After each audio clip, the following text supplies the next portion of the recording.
Race 4 on the card, the first leg of the first jackpot, is a maiden plate for fillies and mares over 1,600 metres. Race 4 goes off at 14.40 in Warren. Pretty much the same story as the previous race. No reason to look to beat number 4, Shape of You. Runner-up in its last 2 starts, went second behind Peanut Butter last time. The third horse was way back, very much knocking at the door. Interesting, Shape of You.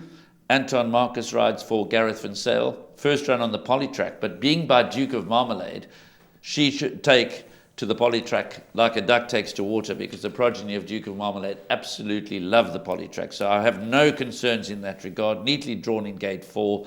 Again, I'm not one to take 15 to 20 on the nose, but I'm going to take a few all-to-comes, Cupid Song, Shape of You, and a few others as we'll discuss them as we go through the card.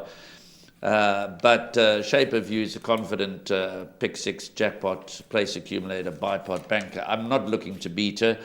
That being said, I guess there's one that you have to have some measure of respect for, and that's number 1, Top Me Up Holly, from the Alison Wright stable. Now, you're going to be chatting to Alison Wright. This one comes back off a long rest, hasn't raced for 175 days, got a 5-star pedigree. Lyle Hewitson out the number 1 gate, placed in both its starts. I guess its current well-being will be the answer to whether or not Top Me Up Holly presents any kind of threat to Shape of You. How do you see the race? The chances of the Hollywood Syndicate running first and second here look very, very bright. One other that I'd like to add for the trifectas and quartets, we talk about the run to Peanut Butter. Well, just behind them, there's Emerald Island, number 11, ran 3rd to Peanut Butter. Number 8, Hiroshima, ran 5th to Peanut Butter. And Emerald Isle is not the one I'm going to talk about. I'd like to talk about number 8, Hiroshima, who tries the poly for the first time. She was desperately unlucky. Not to win last time, but to get much closer. Tabiso Gomede went for his run up the inside in the last 200. They closed him up. He was dead straight in the saddle and had nowhere to go. So for me, I'm expecting Hiroshima to go close, much closer than she did last time. But she might battle to beat Shape of You, Top Me Up Holly. So 4 Shape of You, 1 Top Me Up Holly, 8 Hiroshima. That's how I see it. Well, interesting you made that comment, because Emerald Isla was in fact 3rd, way back behind Shape of You, and Hiroshima was 5th. So based on what you're suggesting, Hiroshima could well finish in front of Emerald Isla.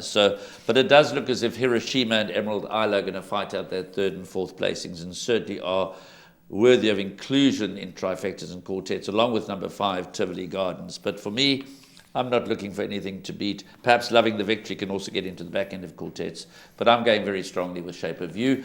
Obviously, if closer to the time, this is the first leg of the first jackpot, the pick 6s will be on, the bipods will be on the place accumulator. If I'm impressed with the way Top Me Up Holly goes to post, then I might well take a jackpot, and in the first leg of the first jackpot include Top Me Up Holly and Shape of You, the 2 Hollywood Syndicate runners, because I'll have the luxury, before placing the jackpot bets, of seeing them go to the gates, and I might well offer some cover in the jackpot permutations with number 1, Top Me Up Holly. But for the rest, bipod, place accumulator, pick 6, I'm bankering Shape of You.